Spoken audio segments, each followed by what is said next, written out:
विचार छौ। चल होई जो तैयार करे छियो शुरू, चल होई जो तैयार करे छियो शुरू।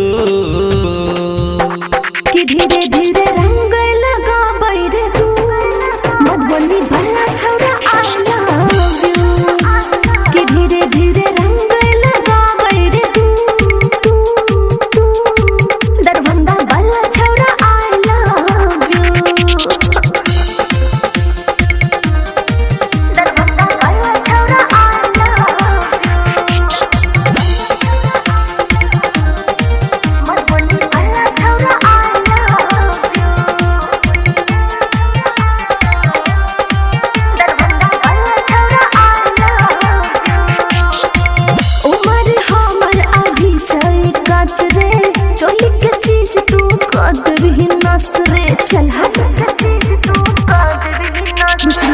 होली में छौरी तू करे नहीं नखरा, बिना छौरा सब फर दे तो घगरा।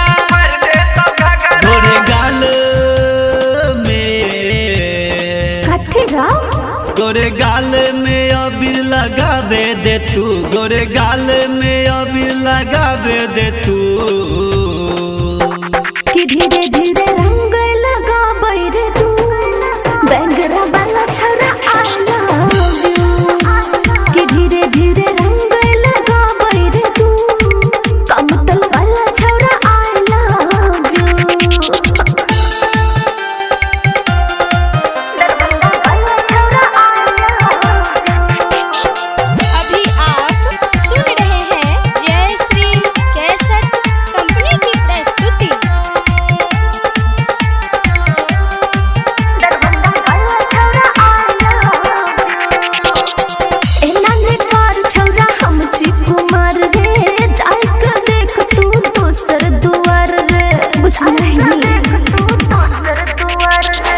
होई जो तैयार आले पेर के सारी, कहै छौ सुन ले सिकंदर बिहारी।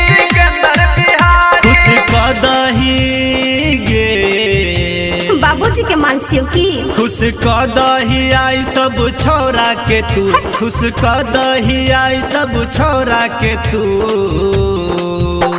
कि धीरे धीरे